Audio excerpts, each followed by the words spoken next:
What happens when someone opens a door and 30 years of silence shatters in a single moment? Stop the tape. Stop everything. Dr. Phil's voice cut through the studio like a knife. His hand shot up, freezing the entire production mid-sentence. The cameras kept rolling, but every person in that room, crew, audience, guest, went completely still. Because no one knew who was about to walk through that door. What happened next would become one of the most powerful moments in daytime television history. The woman in the guest chair, Linda Morrison, age 52, had come to Dr. Phil for help with something she'd carried for 3 decades, the loss of her younger brother, Michael. Not to death, to silence. 30 years of silence that began with a family argument so devastating, it tore 2 siblings apart forever. Linda had been talking for 20 minutes about the weight of regret, the sleepless nights, the 1,000 things she wished she'd said differently that day in 1993 when Michael walked out of her life. Her voice cracked as she described how she tried to find him. Letters returned, phone calls unanswered, messages left with mutual friends that went nowhere. He just disappeared, Linda said, wiping tears with a tissue that had already been twisted into a knot.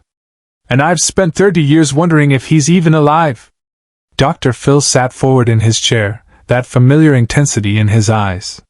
He'd been listening, really listening, in the way that made millions of viewers feel like he was talking directly to them.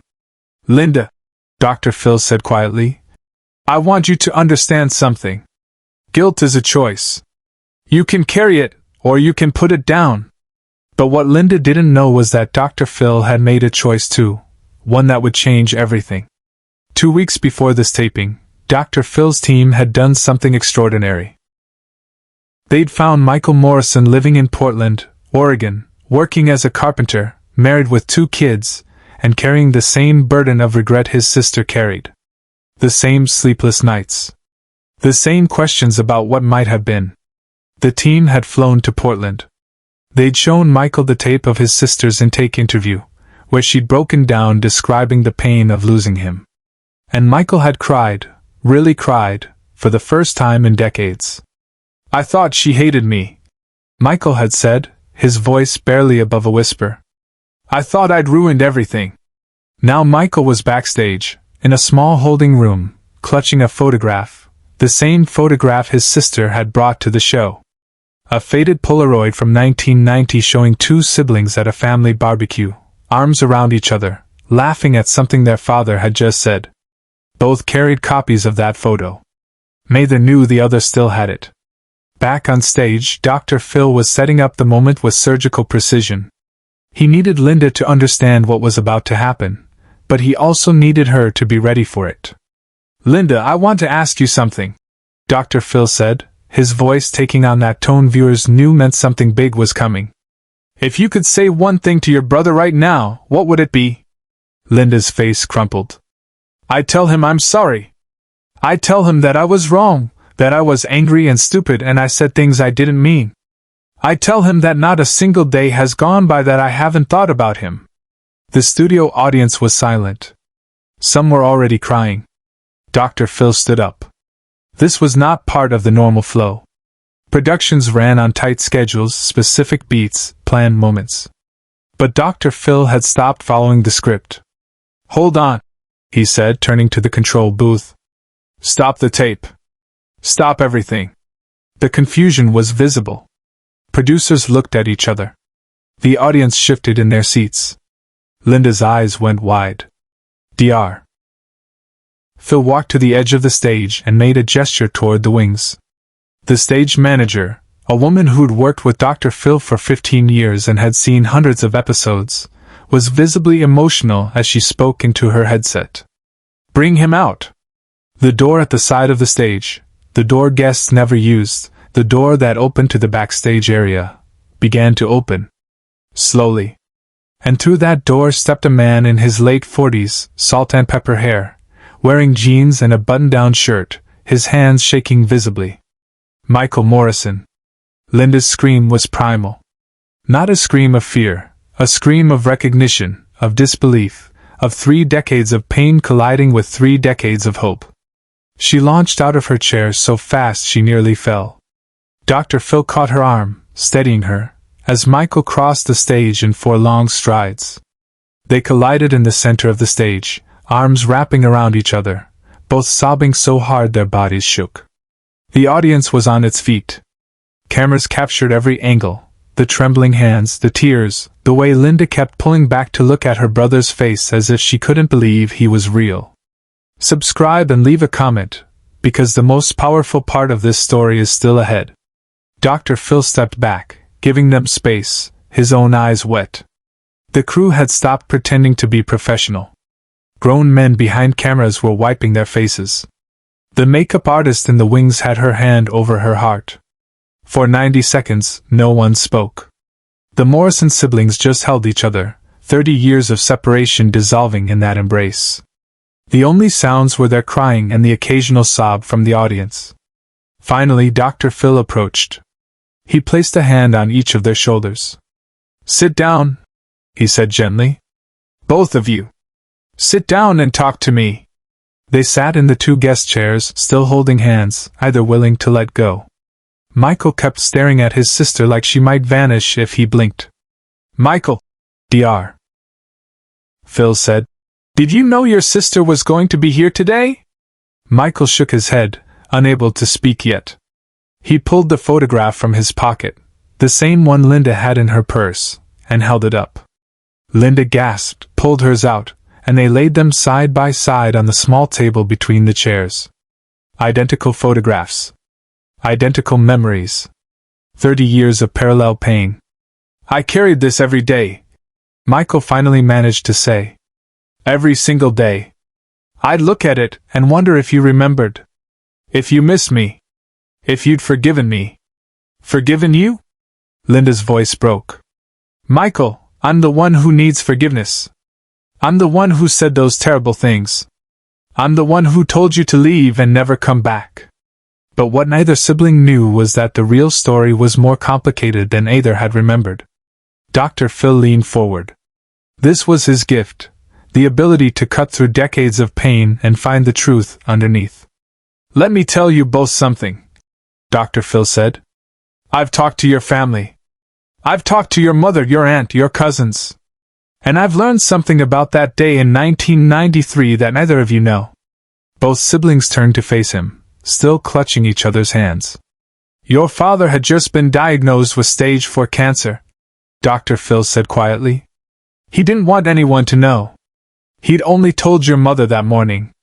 And he'd asked her not to tell you kids until after Thanksgiving because he didn't want to ruin the holiday." Linda's face went white. "What? That argument you had," Dr. Phil continued, "happened because you were both terrified. Your family was under incredible stress, and neither of you knew why. You weren't fighting about the car or the money or who said what. You were fighting because your whole family was in crisis and nobody knew how to handle it." Michael's head dropped into his hands. "Dad died 3 months later. I wasn't there. I missed his funeral because I was too ashamed to come back." "He knew," Dr. Phil said firmly. "Your father knew, Michael. Your mother told me that in his last weeks, he kept asking about you. He kept saying he wished he could fix it. He knew the fight wasn't your fault or Linda's fault. It was just grief and fear and bad timing." The studio was so quiet you could hear the air conditioning. Dr. Phil reached into his jacket pocket and pulled out an envelope. It was yellowed with age, the address written in shaky handwriting. "This," he said, "is a letter your father wrote to both of you 2 weeks before he died. Your mother gave it to me. She's been holding on to it for 30 years, waiting for a chance to give it to you together." He handed it to Linda. Her hands shook so badly that Michael had to help her open it. They read it together, silently, tears streaming down both their faces. The cameras captured their expressions, the disbelief, the pain, the relief, the love. When they finished, Linda looked up at Dr. Phil. "He said he loved us. He said the fight didn't matter. He said we were both good kids and he was proud of us. He also said," Dr. Phil added, "that he hoped someday you'd find your way back to each other. That was his dying wish." What happened next no one in the room, or watching at home, saw coming. Michael stood up. He walked to the edge of the stage and looked out at the audience. His voice, when he spoke, was steady despite the tears. "I want to say something," he said, "to everyone watching this. If you have someone in your life you've lost to a fight, to pride, to stubbornness, don't wait 30 years. Don't wait 30 days. Life is too short and regret is too heavy." The audience erupted in applause. But Michael wasn't finished. "My father died thinking I didn't love him," he continued. "I missed his funeral. I missed watching my nieces and nephews grow up. I missed 30 years of my sister's life because I was too proud to pick up a phone." He turned to Dr. Phil. "Thank you. Thank you for finding me. Thank you for giving us this chance." Dr. Phil stood and faced the camera directly, something he rarely did mid-show. "If you're watching this and there's someone you need to call, someone you need to forgive, someone you need to reach out to, do it now. Don't wait for a TV show to force it. Don't wait for a crisis. Do it today. Share and subscribe. Make sure this story is never forgotten." The show wrapped differently than any episode before it. There was no formal closing segment, no preview of tomorrow's show. Instead, Dr. Phil walked the Morrison siblings backstage personally, where their mother was waiting. The crew captured the three-way embrace, 3 generations of pain finally beginning to heal. In the weeks that followed, the episode became the most watched in Dr. Phil's history. Social media exploded with stories of people reconciling after years of silence. The show's hotline received over 10,000 calls from viewers looking for help finding their own lost family members. But perhaps the most powerful impact was personal. Dr. Phil later said in interviews that the Morrison reunion changed how he approached every show afterward. It reminded him that beneath every conflict, every complaint, every problem brought to his stage, there were human beings carrying unimaginable pain, and sometimes, all they needed was someone to help them put it down. Linda and Michael Morrison today remain close. They see each other every month. Their children, cousins who never knew each other existed, have formed their own bonds. And both siblings carry that faded photograph everywhere they go, though now it's joined by new photos, family gatherings, holidays, grandchildren. The letter from their father is framed in both their homes. A reminder that love persists even through silence, even through death, even through 30 years of separation. And somewhere in the Dr. Phil archives, that tape still exists. The moment when a production stopped, a door opened, and 2 siblings found their way home. Because sometimes the most powerful medicine isn't advice or therapy or tough love. Sometimes it's just the courage to open a door and walk through it, no matter how much time has passed. 3 months after the episode aired, Dr. Phil received a letter. It was from Michael Morrison, handwritten on simple notebook paper. He described how the reunion had changed more than just his relationship with his sister. It had transformed his entire understanding of family, forgiveness, and the weight we carry unnecessarily. Michael wrote about his children meeting their aunt for the first time, about awkward dinners that turned into comfortable conversations, about inside jokes that picked up as if 30 years hadn't passed. He wrote about visiting his father's grave with Linda, both of them finally able to say the things they needed to say for decades. But the most powerful part of the letter was the end. Michael had included a photograph, not the old one from 1990, but a new one. The Morrison family, 3 generations, gathered around a Thanksgiving table. Linda and Michael sat side by side, their mother between them, grandchildren filling every other seat. On the back of the photo, Michael had written, "This is what healing looks like. Thank you for giving us a second chance at being a family." Dr. Phil keeps that letter in his office. Not in a drawer, but framed on the wall where he can see it every day before he walks onto that stage. It reminds him why he does what he does. The photograph, both the old one and the new one, had become symbols of something larger. In the year following the episode, the Dr. Phil show received over 500 letters from viewers who had reconciled with estranged family members after watching the Morrison reunion. Parents reconnected with children. Siblings found each other after decades. Friends who'd let grudges fester for years picked up phones and made peace. The show's production team created a special segment called The Morrison Effect, featuring stories of reconciliation inspired by that single episode.